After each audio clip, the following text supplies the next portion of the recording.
Walters is back for another season as the official bar of the Nats Chat podcast.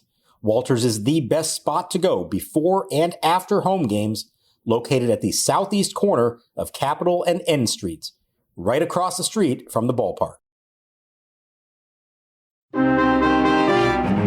The standard that we hold for the people that we're bringing in the door that weren't a part of the organization is the same standard we hold for those that are in the organization, and that's carry themselves with the values that we hold sacred, and then also just really having a great confidence that there is this openness and willingness to become a better version of whether they're a coach or athletic trainer or whatever it might be, becoming a better version of themselves. So we've done a lot of work to get where we want to go, but obviously there's still work to be done. And welcome to Nats Chat, along with NatsJournal.com Nationals insider Mark Zuckerman, who is in West Palm Beach, Florida, site of Nats Spring Training. I'm Al Galdi, host of the Al Galdi podcast. It is great to have you with us. It is great to say that 2026 National Spring Training has begun. Pitchers and catchers reported on Tuesday. The first workout for pitchers and catchers was on Wednesday. The first full squad workout is this Monday. This is a new look, Nats Spring Training, in a variety of ways. More on that shortly. Also, we have a starting pitching acquisition for the Nats. They on Wednesday evening announced having signed free agent starting pitcher Miles Mikolas to a one-year major league contract. This is the only Nats podcast for which there is a new episode for the morning after every Nats regular season game day, but we're coming to you during spring training on a weekly basis, and we thank you for being with us for what is season number 6 of the Nats Chat podcast. Mark, it is good to see you, and let us say congratulations on the rousing success that has been your Substack, NatsJournal.com, since its launch this past Monday. More than 3,000 subscribers so far. Outstanding, man. Congrats on a job well done. Thank you, Al. It's really been impressive and surprising to me just how much this has taken off just in the span of 4 days. I had high hopes. I didn't just launch this thing on a whim.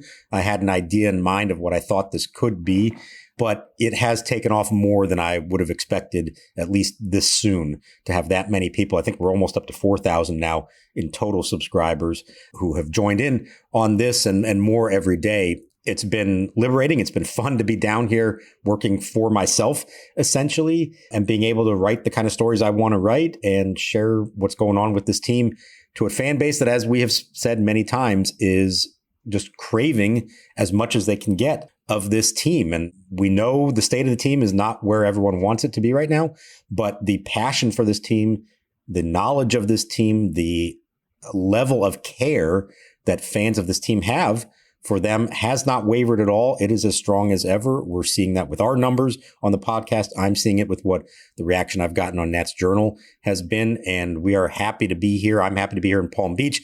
You're happy to be there, and us talking weekly during spring training and daily during the season to feed that appetite, because we know people are hungry out there for all the Nats coverage they can get.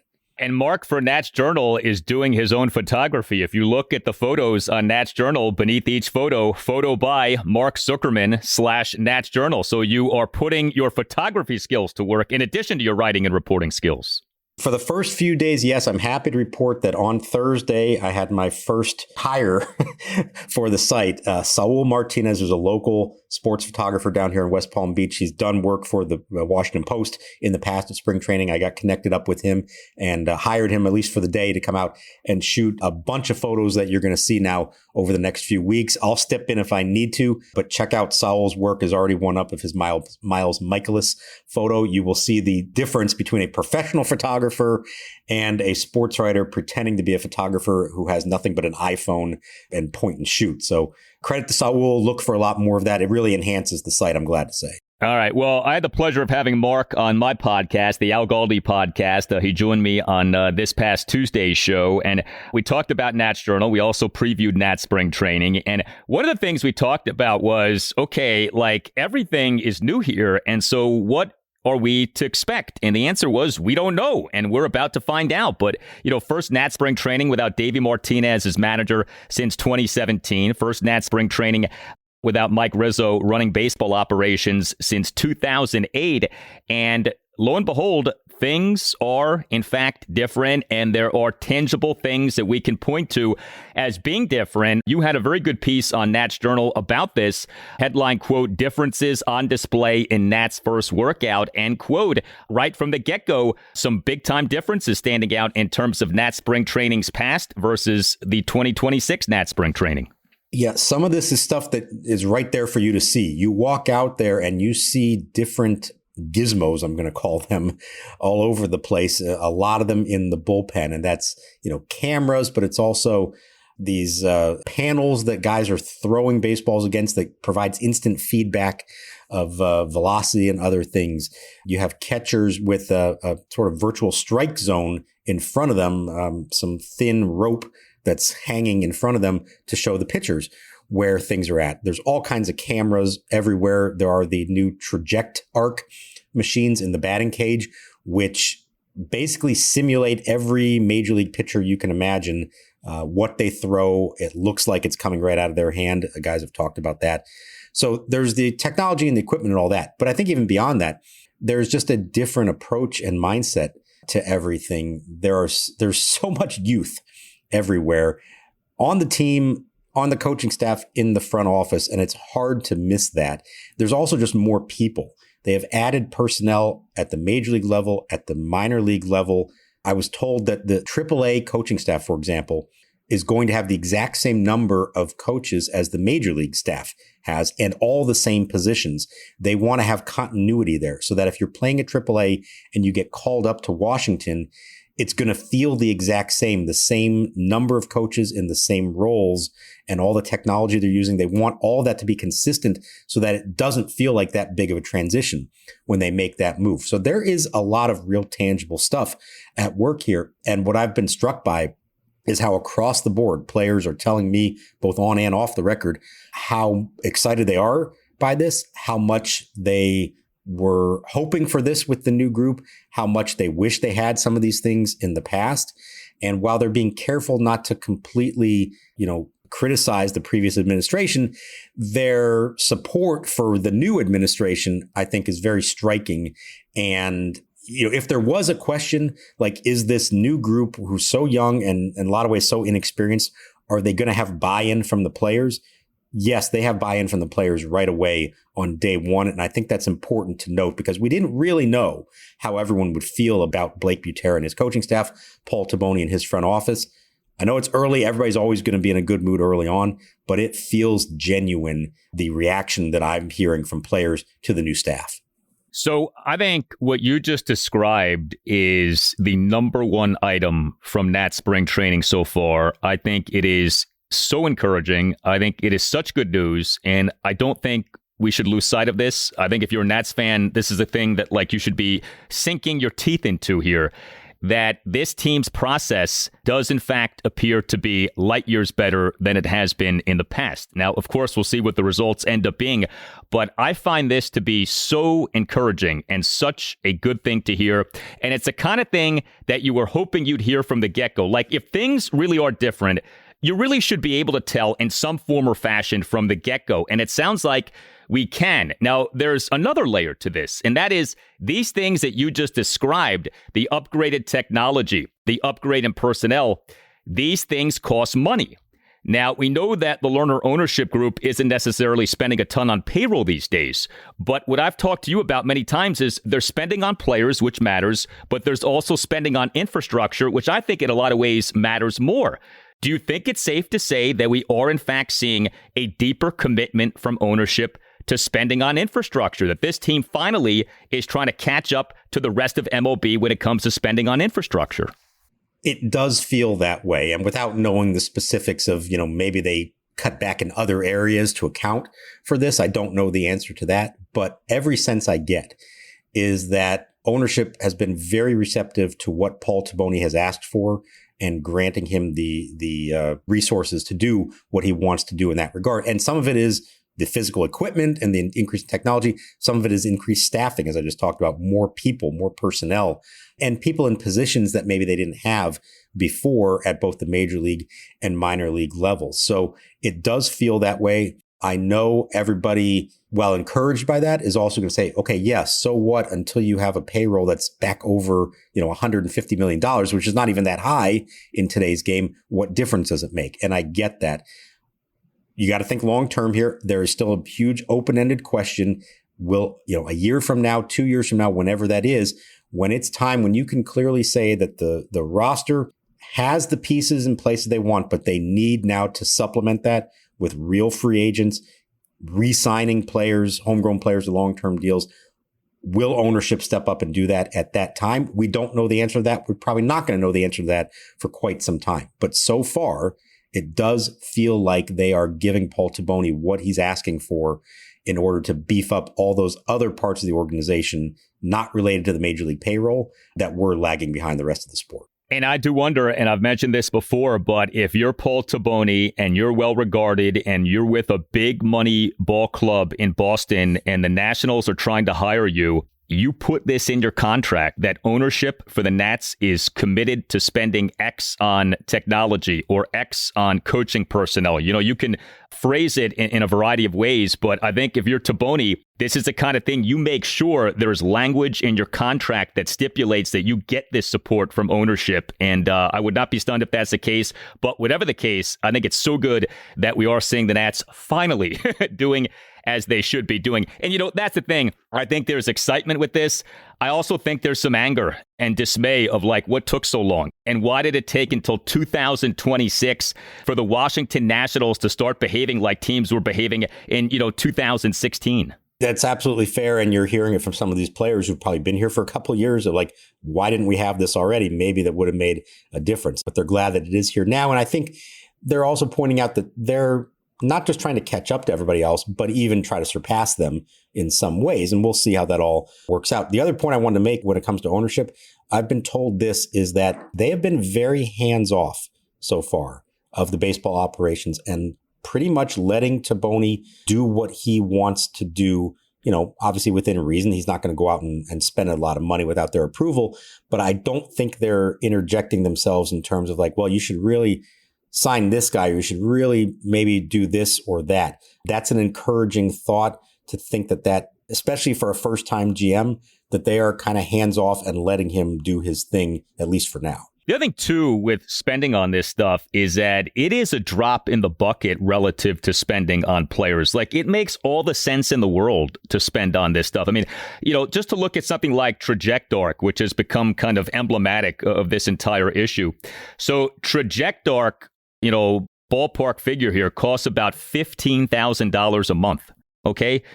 For an MLB team, that's nothing. And the benefits that can come from something like that, this thing pays for itself, and then some, if in fact, you use it appropriately and you have good coaching and you have talented guys who can really be taken to higher levels. But why not spend $15,000 a month on a tool that so many people swear by? Why not give your players and coaches the best possible equipment to maximize what these guys can do? It just makes so much sense to go ahead and invest in this stuff, considering, again, that it doesn't cost nearly what, a starting pitcher costs in today's MLB. I was going to say that's about 7 Colin Pochets right there. You saw what the return of investment was on that. I would hope that the money spent on Trajectark is going to have better benefits for the organization in both the short and the long term than maybe some of the over-the-hill players that they've signed in recent years to one-year contracts. This is Steve Smith here, former NFL wide receiver and host of the 89 Show on YouTube. In my day, I go up against defenders twice my size and wasn't afraid of getting hit. But one thing terrified me, people learning I had a mental health issue. I thought I'll seem weak, but being open about your struggles isn't weak. It's the only way to overcome them. That's where BetterHelp Online Therapy comes in. Visit BetterHelp.com/radio, BetterHelp.com/radio to get started. BetterHelp.com/radio. 2 balls and a strike. The kick and the pitch. Breaking ball hit on the ground right side. Wong will get to it to his left. And from the edge of the outfield grass throws out Soto to retire the side. So again, it was the breaking ball. And Soto pulled it, but couldn't hit it hard enough to get it past Wong. Threw it to right field. The Nationals threaten but do not score. All right, so we have a player acquisition to discuss here in the early days of Nats spring training. The Nats on Wednesday evening announcing having signed veteran free agent starting pitcher Miles Mikolas to a one-year major league contract. This is not a minor league deal. This is a major league contract, although the reporting is that this is for like $2 million and change. The corresponding roster move, by the way, was the Nats putting starting pitcher DJ Herz on the 60-day injured list. Herz underwent Tommy John surgery this past April 16th. So Miles Mikolas, a name that you're likely familiar with. He's going into his age 37 season, spent the last 8 seasons with the St. Louis Cardinals. He has struggled over the last 3 seasons, last 3 regular seasons, ERA of 4.98, ERA plus of just 85. But he has been durable. He has been a workhorse. He has started at least 31 games in each of the last 4 regular seasons. The Nats right now lack starting pitching depth, as we know. This guy's a veteran. He has shown that he can at least eat innings. Do you view him as someone who is, in fact, likely to make the opening day rotation? I would think so, as long as he's healthy, based on the lack of money they've spent on anyone else aside from Foster Griffin, who I think is probably in the rotation too for his $5.5 million. Yeah. Now, look, I think they know what they're getting here. This is not someone who is going to be the Miles Mikolas, who was a 2-time All-Star for the Cardinals, who, legitimately was a good, solid big league pitcher for a while. If you look back over his last 3 seasons, he has not been very good. A lot of hits allowed, a lot of home runs allowed. He's not a high strikeout guy. He is a pitch to contact, keep the ball down in the zone and try to get hitters to reach and pound the ball into the ground. But that said, he's providing them with something that they just did not have, and that's experience. He's made 213 career major league starts. And if you look at, I'm counting 6 others who are probably in the mix for opening day rotation spots right now. Cade Cavalli, Jake Irvin, Brad Lord, Foster Griffin, Josiah Gray, Mitchell Parker. Those 6 guys combined have only made 252 major league starts, and Mikolas has almost that many himself. Now, yes, you want a guy who's going to give you good quality starts and not bad starts, but he does give you innings. He has been durable. And I thought it was interesting. He was talking about, and the team was talking about, a belief that there is room for improvement. He's 37 years old, but he's very open to ideas and trying to find ways to get better. He talked about how he's such a strike thrower. He doesn't walk guys. He gets to 2 strikes, and then he sometimes gets himself in trouble not being able to put away hitters with that. And I think he's hoping, and they feel like there are some things they can come up with through all this new technology and ideas and everything else that can help him to maybe miss a few more bats or to put away hitters when he gets to 2 strikes. So I thought that was encouraging. This doesn't seem like a guy who's just coming here to collect his paycheck and be happy with that. He wants to improve. I think he wants to keep going in his career. And he even mentioned that he can learn some things from some of the young guys. I mean, he's so much older than everyone else. He's literally 4 years older than the manager and 7 years older than his new pitching coach, which is astounding. But he is eager to learn from them and see what he can do to try to become better. And I don't think anybody has any envisions of him, blossoming into a number 1 or number 2 starter. But if he can take some of the pressure off these other guys and eat some of the innings and at least give them a chance, I think it's a well-spent $2.25 million.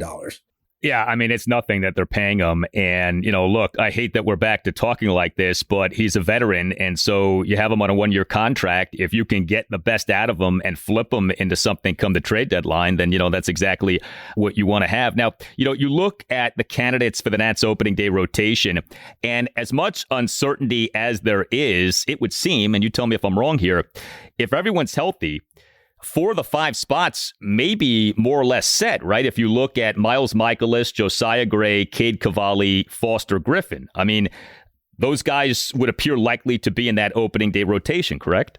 I would push back maybe on Josiah Gray, there's still this open-ended question. He's healthy. Okay, he's out there. I watched him throw a bullpen today. He is not being restricted in any way or doesn't need to be restricted in any way. However, they also know that he's missed basically 2 years. And if you put him out there on opening day, are you going to let him go for a whole season? Probably not.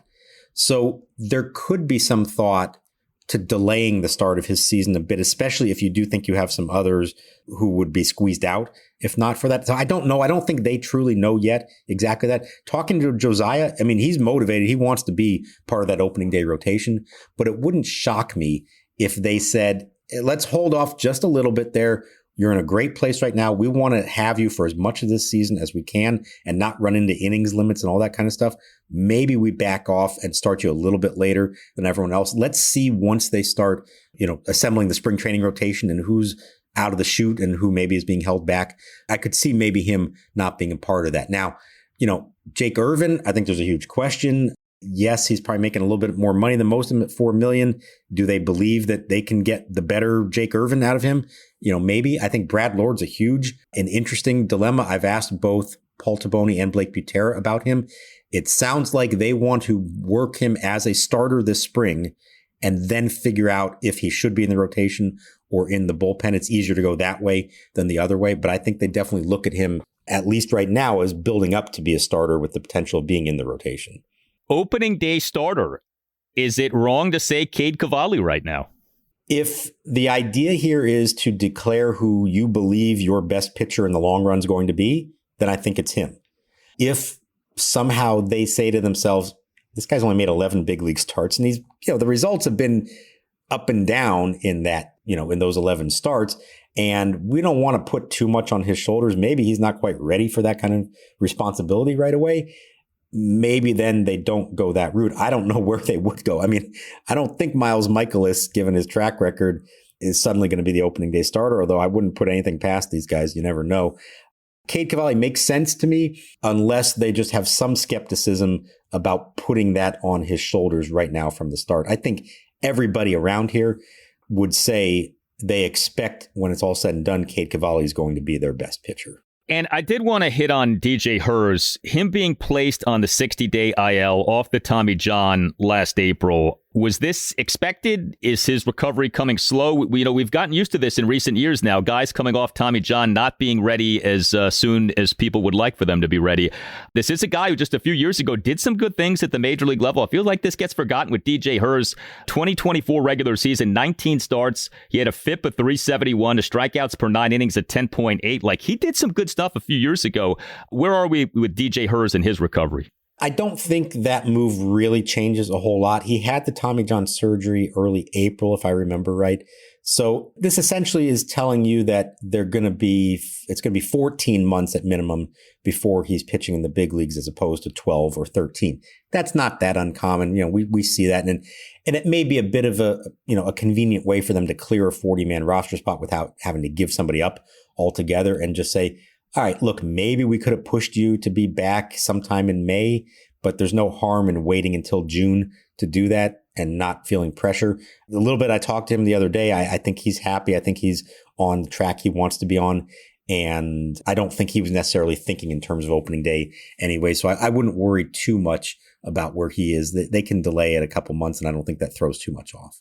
All right, so pitchers and catchers reported on Tuesday. First workout for pitchers and catchers on Wednesday. First full squad workout not until Monday. But as you have noted, and as we have seen many times over the years now, a lot of position players show up before that report date. And it's always a cool thing to see. So who is there already? Because it seems like already you have a pretty good attendance at this Nats camp in terms of position players who, again, aren't due to report for another few days. It's basically everyone already. I think by my count, there's only 2 position players who haven't reported yet, and they're both international players who may, have other issues before they can get here. I think Andres Chaparro is not here yet. He is Venezuelan. I know there are some issues there with visas, and 1 or 2 other non-roster invitees. James Wood reported on Thursday. He was kind of the last of the big names to get here, and he's still several days early. There's nothing wrong with any of that. I was struck, and I think a lot of people were struck, and Blake Butera, I know, was struck by how many of these guys were there way before official reporting date,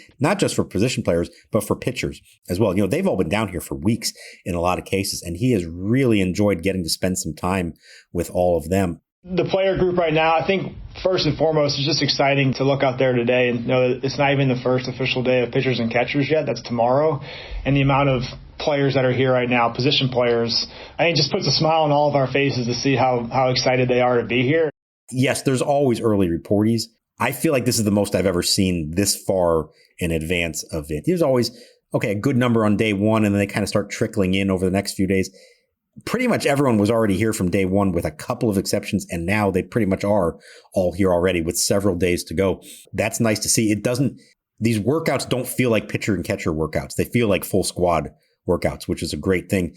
And I'll tell you another thing that stood out to me. Blake Butera is throwing BP to like the top guys, Dylan Cruz, James Wood, Dalen Lyle, CJ Abrams. He's very active in this. He's not taking the, well, I'm a manager, I don't do that kind of stuff approach. He wants to be involved. He wants to help out.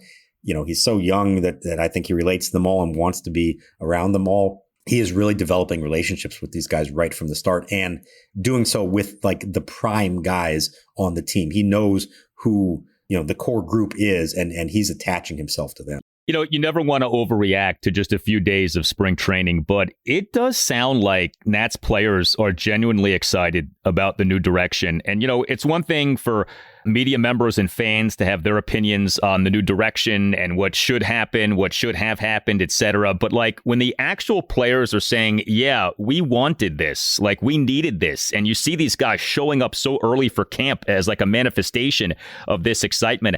I think that's really encouraging. And I think that says a lot. And, it of course doesn't guarantee anything in terms of these guys panning out. But if they have this, hunger for this new direction, I think that's like part of the battle here, because that suggests buy-in. And if you get buy-in from the players with the new process, and if the new process is sound, which you expect it to be, that's when good things can happen. Yeah, I think it is genuine, the enthusiasm from them. And I think what's important to note here is, if you're coming off a 66-win season and you were barely active in free agency at all, and you know that this team is not really trying to win in the short term, there are a lot of reasons for guys to come to camp not enthused by the situation.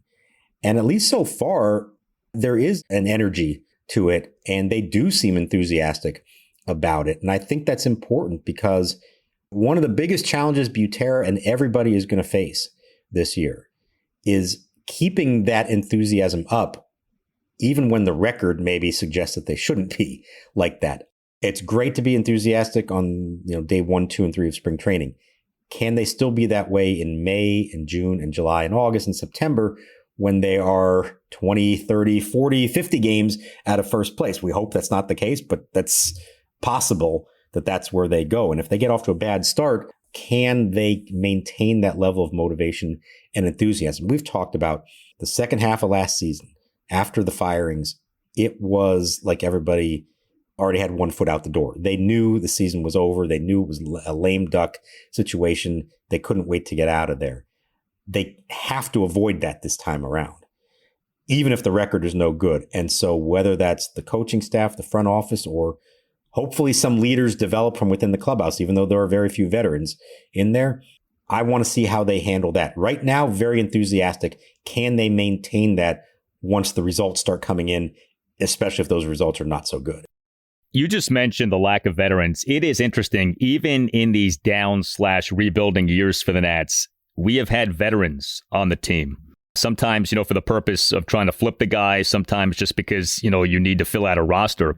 There are so few veterans on this team. Like, this feels like it might end up being the youngest Nats team we've had in terms of an opening day roster. We'll see what the roster ends up being. But, save for a few veterans on the pitching side, you think about a Miles Mikolas, a Trevor Williams, etc. There aren't many veterans at all. And this is as much of a youth movement as I can recall the Nats having, certainly in this incarnation of the rebuild. Especially on the position player side. I mean, I don't even know, like Luis Garcia, it might be the most senior player at any of them. And that tells you everything you need to know right there. Now, I'll caution and say, like, there is still time. There are still a lot of guys out there, free agents.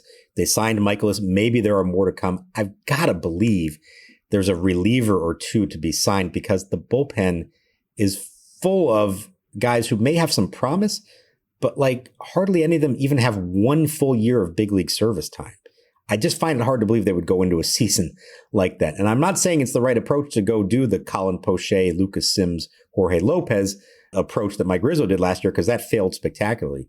But I got to feel like there's somebody out there or two that they could bring in to help with that.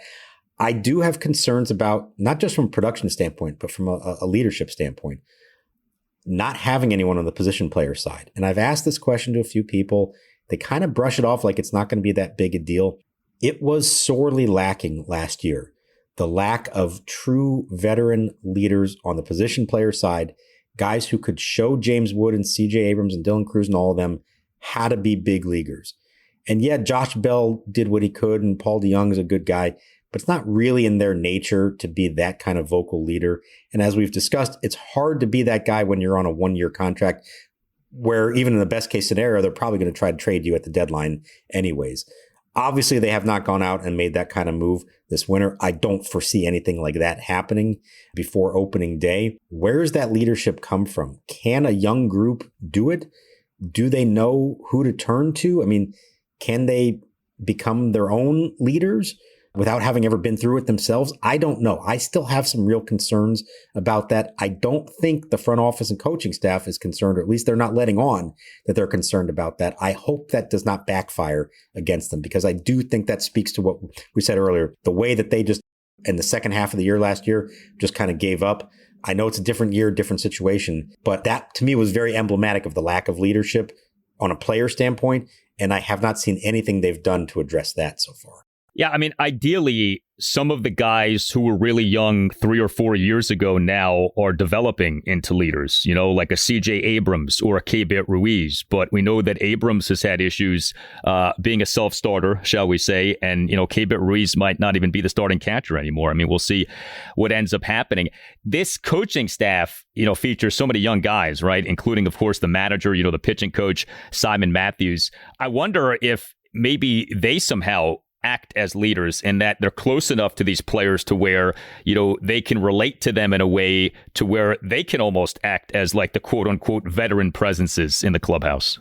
Yeah, I think they are definitely counting on that similar age range, being able to relate to guys very well. I think they are counting on that happening. But Butera has also said that he wants to, like, his preference is for players to police themselves. He doesn't want to be the guy going in there and giving the marching orders, or, you know, scolding a guy for not doing something the right way, whatever that is. He wants it to come from the other players. Now, again, if that's going to happen, it's going to be from young players telling other young players what to do, because there really isn't anybody who's been there and done that for any length of time to step in and do it themselves. I'm really, really interested to see how that dynamic plays out. It's always tricky, too, because you can sign a veteran who you think is a leader, and then he's not a leader. You know, I mean, Nathaniel Lowe last year ended up not necessarily being who people had hoped he would be, and the team ended up DFAing him. So, you know, that can be a dangerous path to go down when you try to import leadership. Ideally, it comes from within, and so maybe it does come from some of these younger guys. I mean, Dylan Cruz, to me, screams leader, and the performance has got to back it up. I get it. It's hard to be a leader when you're still trying to find your way as a major league player. But man, everything we hear and see from Dylan Cruz suggests if he hits as a player, and I don't mean hitting as batting, I mean hitting as he ends up panning out, that guy right there would seem like, you know, your captain for seasons to come potentially. Yeah, 100%. That's who he was at LSU. It's his personality. It's who he wants to be. And I've even heard some things that he understands. Yes, I want to be that guy, but I can't be that guy quite yet. He's got to prove, number one, that he can stay on the field because he missed a good chunk of the season last year with the oblique injury. And then number two, like you said, he's got to start performing. I think this is critical. It's a critical year for so many of them, but Dylan Cruz is very high on that list of players for whom 2026 is a critical year, both because they want to see him develop into the kind of player that they believe they were getting all along. But if he does that, I think it does open the door for him to take on some ownership of that clubhouse. And I do think other guys will follow him.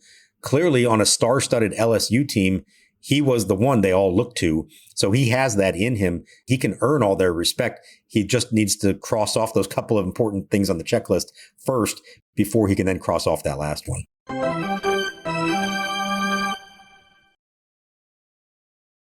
2-2 on the way from Sykora. Cut on and missed. A fastball up and in. 2-2. Called strike three, bottom of the zone. And Jarlin Susana strikes out four batters in the bottom of the first.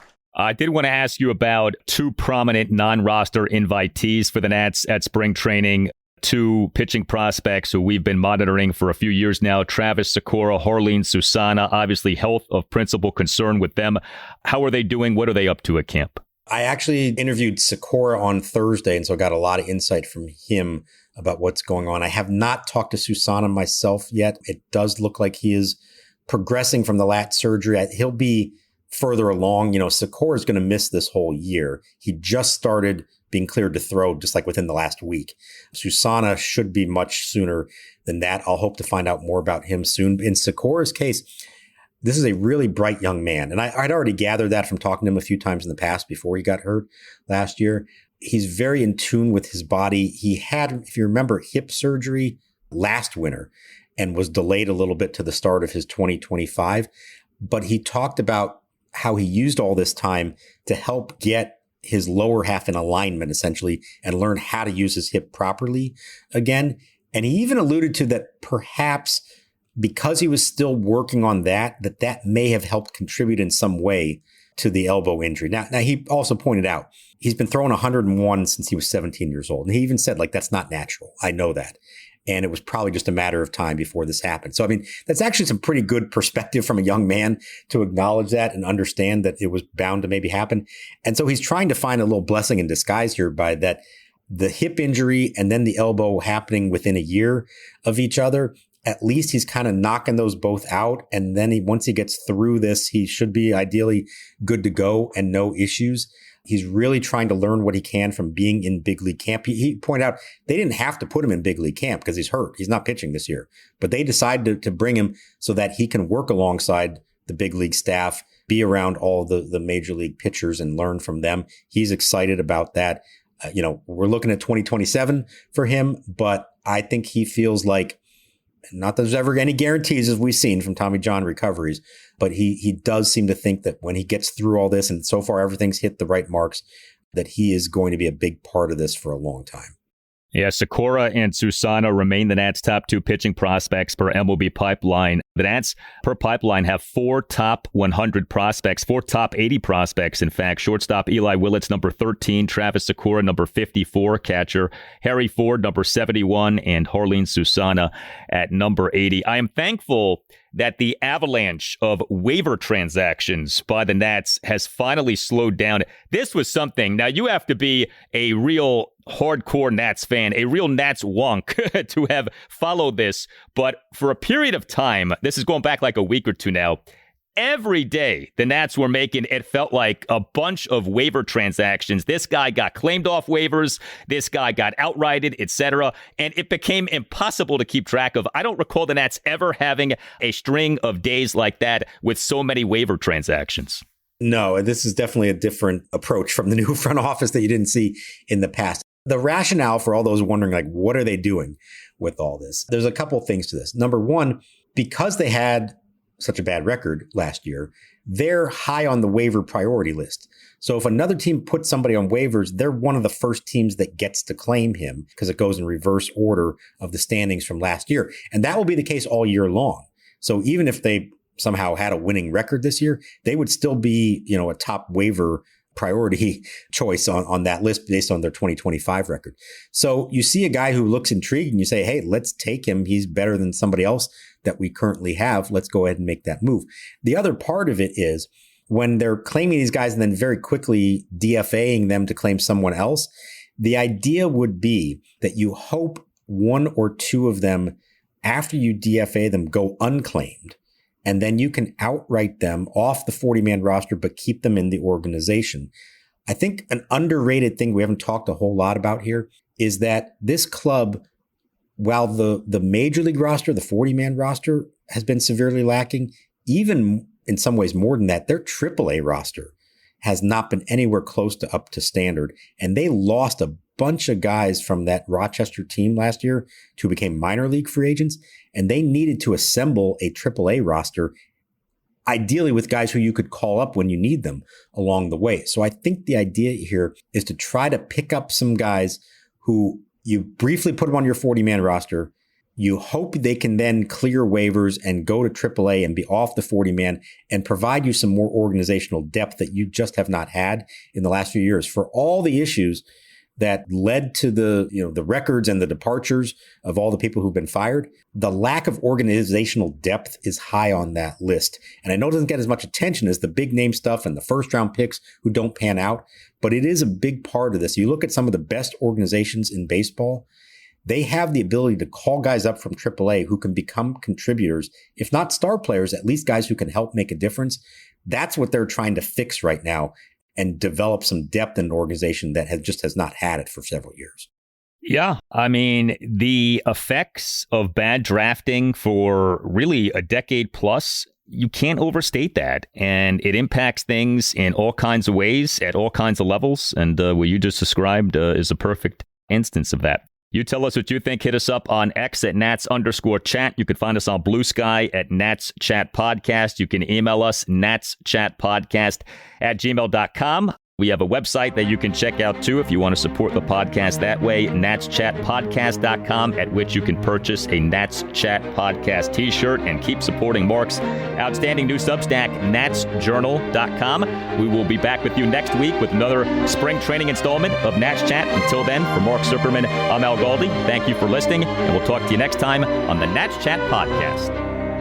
Let me just start it off really quickly. I'm going to join a few of my friends at some of the other DC sports teams and just had a few comments on the Washington Post news from this past week. So I grew up in San Francisco, and I grew up reading the San Francisco Chronicle. And, every morning I'd wake up and pull out the Sporting Green, and it became part of my routine with my brothers and sisters and I. And I could have really, the people I ended up reading and really feeling connected with, and Bruce Jenkins and Scott Ostler and Susan Slusser and Killian and these folks, like, I had such good fortune being able to read them. And I could never have imagined a day where I went to open up that San Francisco Chronicle and the Sporting Green not being there. So I feel for all the DC sports fans, kids, adults alike, that this week, this coming week, they're going to open the Washington Post and there not be a sports section. It doesn't feel totally real. And I also feel for Andrew and Spencer and Chelsea and Barry and the incredible work that they've done. Just the more I think about it, I've only been here for a short time, but I've been really fortunate to be able to get to know them and really just be a small part in understanding the professionalism to which they've carried themselves and, like I said, the incredible work that they've done. So whoever ends up picking up any of them, each and every one of them, they're going to be really, really lucky to have them within their doors, and I wish them the best of luck.